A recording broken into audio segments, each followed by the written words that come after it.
Joining us now for more on retail is Jerry Storch, CEO of Storch Advisors, former CEO of both Toys R Us and Hudson's Bay, and hero to Peter Navarro, trade advisor to President Trump, who says you get it when it comes to the consumer impact on tariffs. So what exactly is your position? Well, I've never met Peter, but he sounds like an interesting guy. So the comments that he's referring to, I made them in the context of President Trump's original announcement of the 10% tariffs when we had the big market crash. And I was saying this is way too much of an overreaction. I believe that then, I believe that now. Because companies will take action, and they will work to mitigate the impact of these tariffs. So they'll negotiate lower prices. You heard a lot of this today, by the way, from the retail reporter, from Home Depot, you heard this, and from others. Will work to renegotiate prices. They will work to move production to other countries. They'll shift their product mix to deal with this, and only then will they raise prices. And then if they do, when you look at the math of all this, and now it's even less when you look at what is going to affect, at least immediately, then it will certainly pinch the consumer, but it won't be the kind of pain that some people have talked about.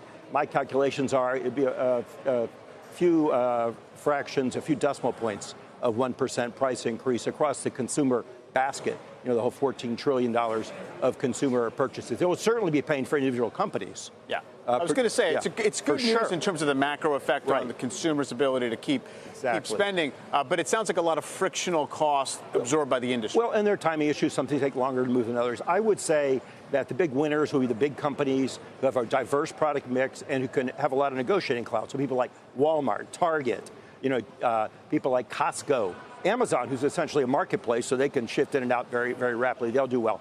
The people I would watch who are going to be more impacted by this were people who are heavy into apparel. There's already, a big move out of department stores in the mall and onto the internet. There's a big move out of apparel and into hard lines. And these tariffs, especially ones immediately affect apparel much more directly. There's people who are very heavily concentrated in apparel with high private label components. What does that sound like? A department store like your JCPenney, like Macy's, like Dillard's, all of who reported dismal numbers. Kohl's, reported bad numbers today, in my opinion. You see that kind of negative comp and that kind of margin erosion with no tariff effect, you have to get really worried about what might lie ahead for them. But when you look across the whole consumer spectrum, in and of itself, at 10%, again, just keeping in mind, if it goes higher, it's different, then I just don't believe that it's a huge impact on the consumer who's so robust right now. There's also this sort of widespread debate about what's happening with our economy and whether the U.S. consumer is strong enough to prevent any sort of wider economic downturn. What's your sense? I don't see anything in the numbers so far, if you look, which are all, of course, retrospective,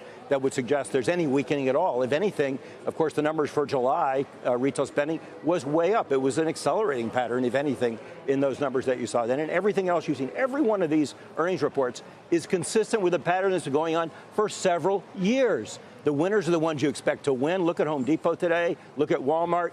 I haven't seen Target's numbers. We don't know. We'll see tomorrow. But I think that they're in a pretty strong place. And the weak companies are the department stores, apparel companies who've been weak for a very long time. So we see nothing on the horizon that changes that picture. I keep wondering about this from an investment perspective. Is the sector just entirely immune to contrary thinking and value investing and looking at what's cheap and looking at what can come back? Because if I sit here and I say Gap stores trading at 5 or 6 times, or all of these chains with a ton of physical square footage and not a lot of options. You have to. I know you understand this, but the U.S. probably has triple to 4 times as much retail square footage and bricks and mortar as we need today, particularly in the malls, places like where I don't pick on the Gap, but where the Gap and other retail apparels are, where apparel retailers are, places where the apartments are.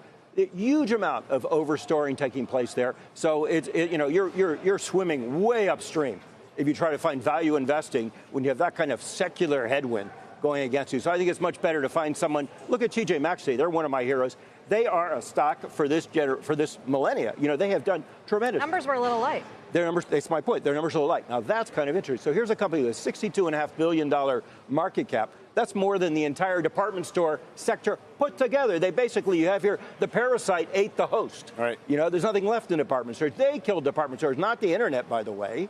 And now the internet's just finishing off the job, right? So TJ Maxx, very strong company, only a 2% comp. Stock actually started down, but ended up flat for the day. But still, to me, that's a winner for the long term because they represent the kind of value the consumer is looking for. When you say they kill department stores, I mean, do you actually think that these are uninvestable stocks and none of them have turnaround plans, better merchandise, light at the end of the tunnel? The best of the best, Nordstrom, Macy's, I think they're doing a great job, but it's not enough. The trends are simply too devastating. Certainly the middle market. Is there room at the luxury? Maybe, right? Is there room at the bottom? Maybe. But otherwise, I think it's very tough. Even Kohl's. Kohl's, they're kind of in the middle, right? They're part department store, part discounter. But what makes them strong also makes them weak.